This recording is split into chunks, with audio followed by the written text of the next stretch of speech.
Assalamualaikum warahmatullahi wabarakatuh. Alhamdulillah, pada sore hari ini saya atas nama channel Warung Kardem mengucapkan selamat bertemu kembali. Mudah-mudahan pada sampai saat ini para petani di Indonesia pada umumnya masih diberi kesehatan, masih diberi kenikmatan, baik nikmat sehat, nikmat rezeki, nikmat masih diberi panjang umurnya, sehingga pada hari ini atau sore ini kita masih dapat melihat indahnya dunia. Oke, para sahabat tani dimanapun Anda berada, saya mengucapkan salam satu lumpur.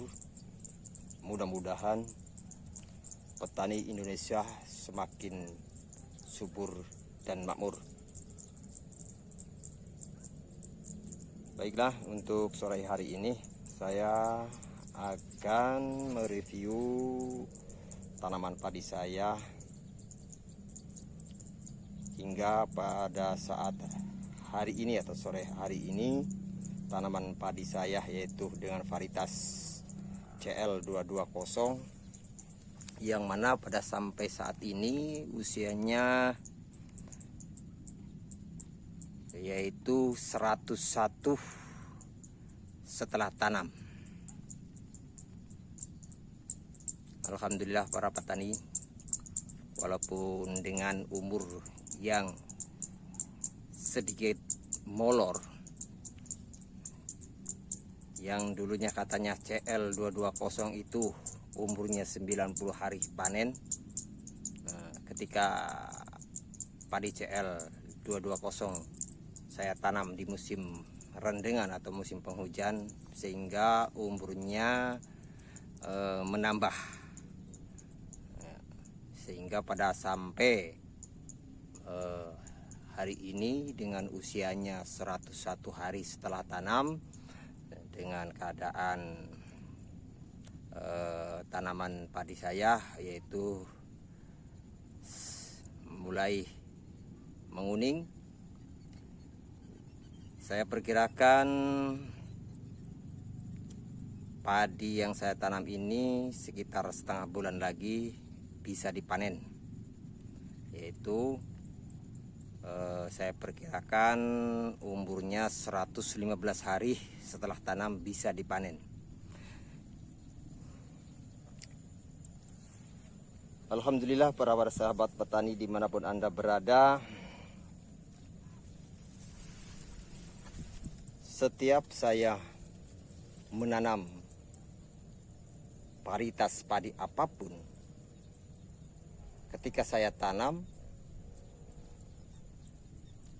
usianya sedikit molor.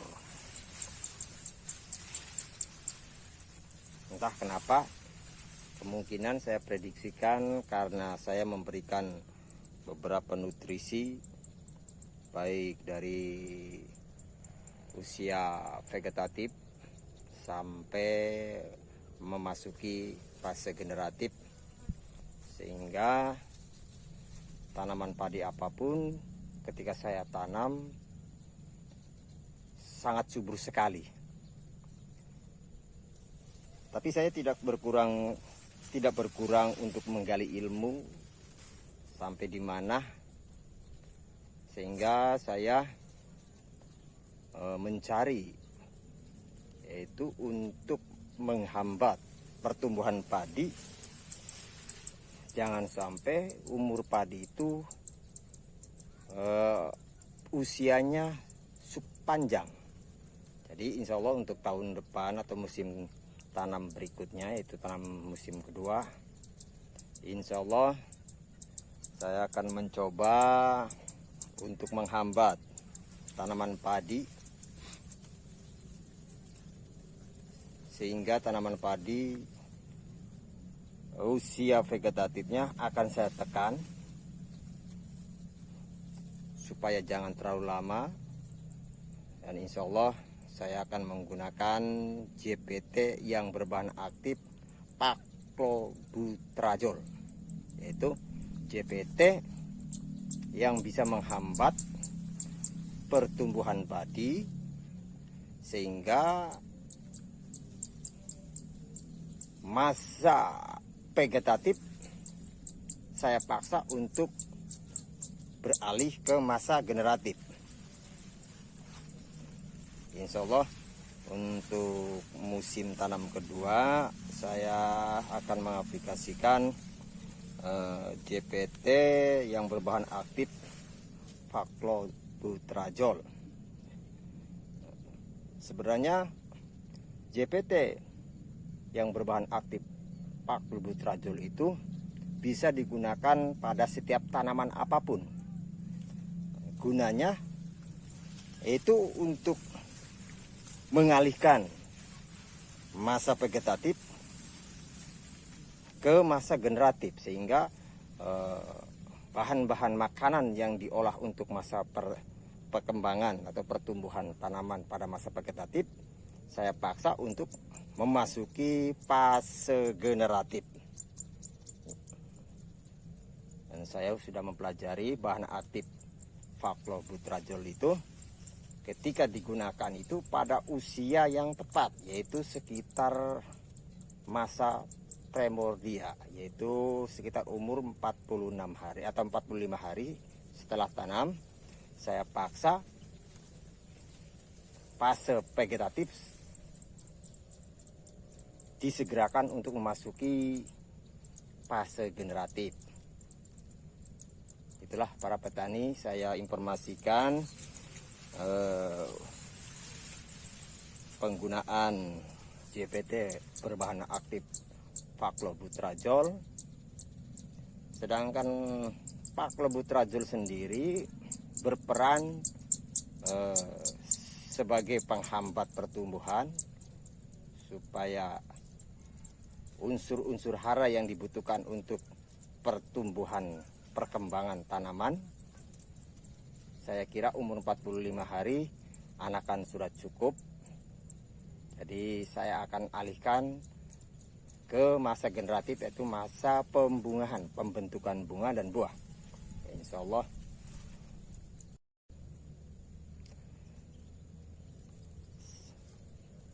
saya ulangi bahan aktif Paclobutrazol, yaitu kegunaannya untuk mengalihkan masa vegetatif ke masa generatif. Jangan sampai pertumbuhan tanaman itu memasuki masa vegetatif yang terlalu panjang, sehingga saya paksa untuk memasuki fase generatif. Sebab apa? Setiap saya tanam padi varietas apapun, ketika saya tanam, perkembangan daripada masa vegetatifnya itu sangat panjang. Untuk musim tanam kedua nanti saya akan mengaplikasikan JPT yang berbahan aktif Paclobutrazol untuk menekan masa vegetatif sehingga segera untuk memasuki fase generatif, yaitu masa pembungahan. Tapi perlu para sahabat petani ketahui, ketika menggunakan JPT berbahan Paclobutrazol itu sesuai aturan dosisnya, jangan terlalu banyak. Untuk tanaman padi sendiri, dosis anjuran JPT berbahan aktif Paclobutrazol itu 0,2 ml sampai 0,5 ml per liter air. Jadi untuk satu tangki yang ukurannya 16 liter, saya akan menggunakan Paclobutrazol dengan dosis 7 ml. 7 ml per tangki.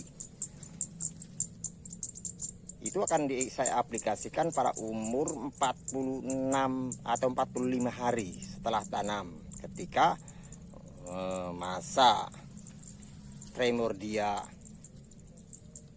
Kebiasaan tanaman padi yang wajar ketika masa primordia itu umur 40 sampai 50 hari, yaitu 45 sampai 50 hari masa primordia.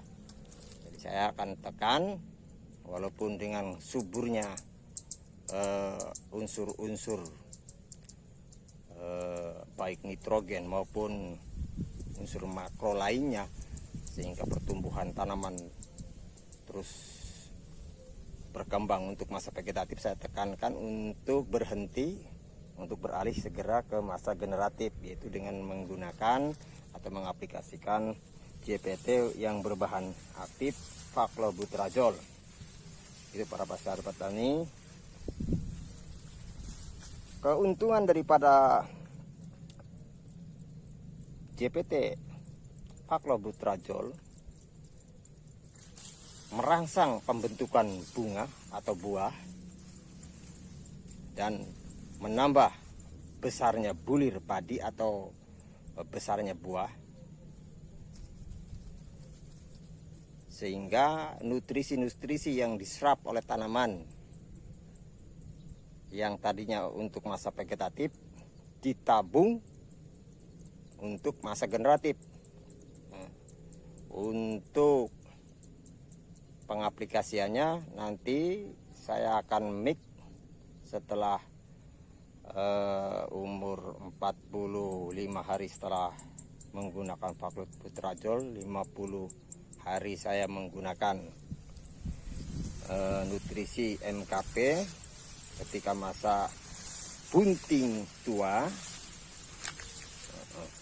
Saya akan genjot dengan JPT yang berbahan giberelin, berbahan aktif giberelin atau GA3. Gunanya untuk melepaskan diri tanaman padi tersebut dari pengaruh bahan aktif Faclobuterol. Sebab kalau tidak disterilkan dengan JPT berbahan aktif giberelin atau GA3, maka pengaruh daripada JPT Faclobuterol terus akan memperhambat nutrisi yang diserap oleh akar tanaman padi kita, sehingga untuk kita mengembalikannya dari pengaruh Faclobuterol, kita aplikasikan bahan aktif JPT yaitu giberelin atau GA3. Itulah para sahabat petani, untuk sekelumit pengetahuan saya tentang JPT penghambat pertumbuhan vegetatif. Jadi untuk para sahabat petani yang mempunyai kasus sama seperti saya ketika menanam apapun tanamannya, sehingga tanamannya subur, sehingga masa generatifnya cukup lama, silakan Anda mencoba JPT yang berbahan aktif Faclobuterol, sehingga untuk merangsang pemberhentian pertumbuh kembang masa vegetatif, kita alihkan ke masa generatif. Itu saja informasi dari saya. Kurang dan lebihnya bukan saya menggurui para sahabat petani, saya bermaksud berbagi pengalaman, berbagi ilmu apa yang saya ketahui demi kemakmuran petani di Indonesia. Sebab apa? Petani zaman sekarang ini sebenarnya sangat dipermudahkan dengan teknologi.